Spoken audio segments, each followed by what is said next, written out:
Fisher Media. Hey, it's Monday, here we go.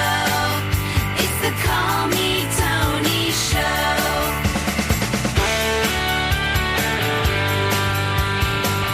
Hey guys, it is time for my Monday morning podcast. Right now it is Tuesday, February 4th, 2025. Obviously it is not Monday, but I'm going to call it Monday adjacent. My name is Tony and this is my podcast. Welcome.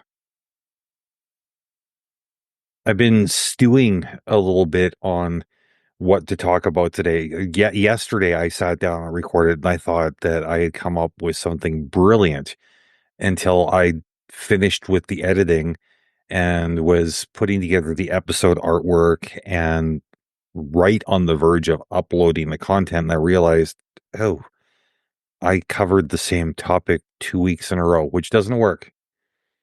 Well, I think that the second run at the subject matter, in all honesty, turned out better than the first run. I just couldn't bring myself to put it out a second time. So I was back to the drawing board, and by the time I was done putting together some coherent thoughts, I realized that I don't think I'm going to have this done in time for Monday. So try to disregard the Monday reference in the theme song and the fact that I've been harping on and on and on about Monday on a Tuesday. But the reality is, I don't know when you're listening. Maybe it's Friday where you are. Maybe it's not even 2025 by the time you get to this. I don't know. Anyways, I'm rambling. So, in addition to this being a Tuesday version of a Monday podcast, it's not the only thing that I'm doing differently. The other thing I'm doing differently, which those who are listening on the audio podcast won't notice, but those who might be tuning in on YouTube certainly will notice, this is the first time I'm doing Call Me Tony on video. So I hope this works out well for you. I hope it works out well for me. I've already realized that I really am not camera comfortable. I'm so used to hiding behind the anonymity of an audio only podcast where, I can touch my face like I just realized I'm doing right now. I can look all over the place. I can hide my body language from you, but the unblinking eye of the camera, it sees it all. And I realize that I don't really want to hide it anyways. So this is it. This is me.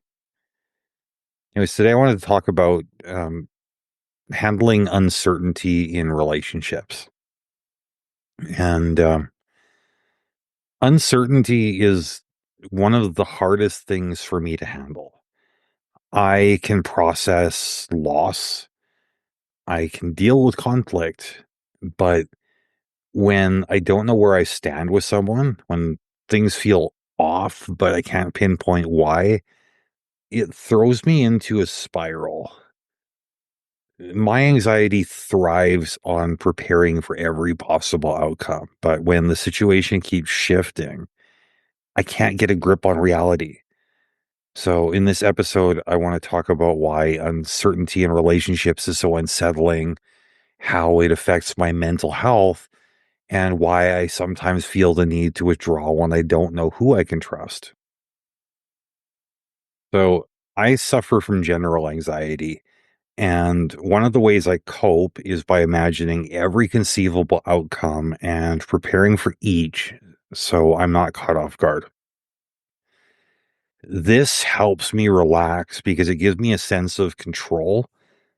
But when there's uncertainty in my relationships, when I don't know where I stand with someone or when their behavior is inconsistent, it introduces too many variables for me to process. And suddenly I can't predict outcomes. I can't prepare.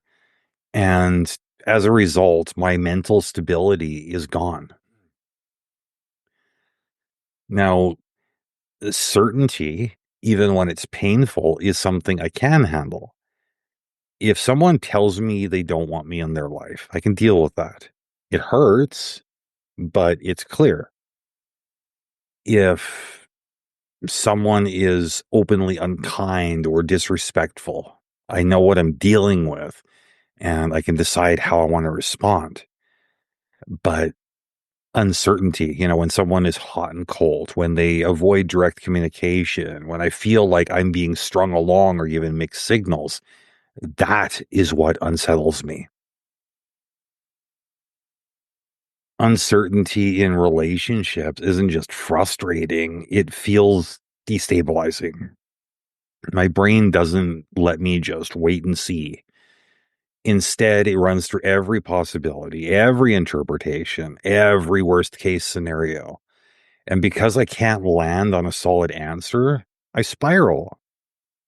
I become emotionally exhausted, overanalyzing conversations, looking for hidden meanings, trying to predict what someone is thinking or feeling when they won't just tell me directly.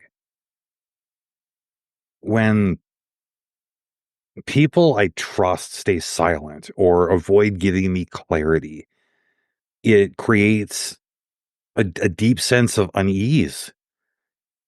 I don't expect everyone to always have the right words, but when someone repeatedly avoids hard conversations, it sends the message that my feelings and our relationship aren't important enough to address.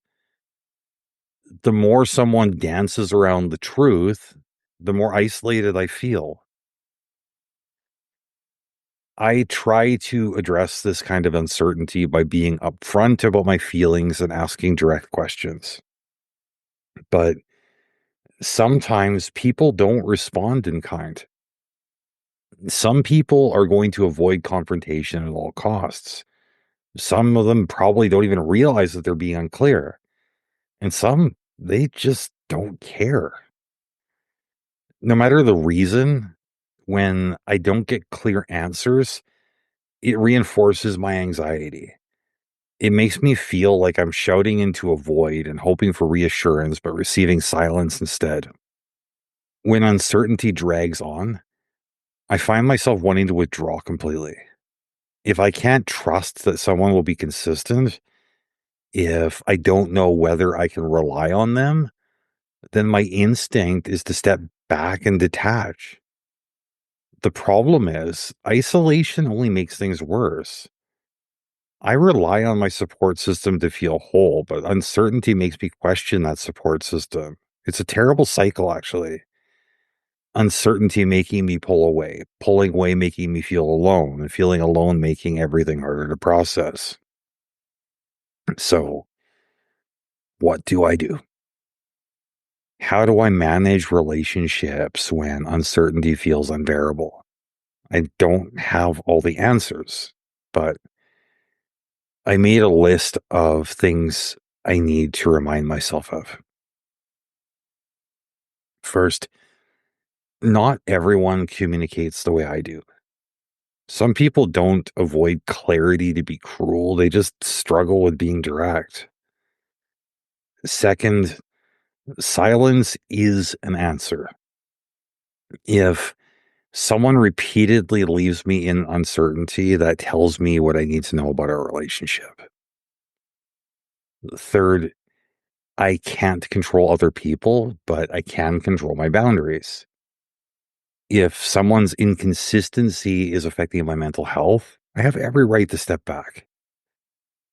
And lastly, I need to give myself grace. It's okay that uncertainty affects me.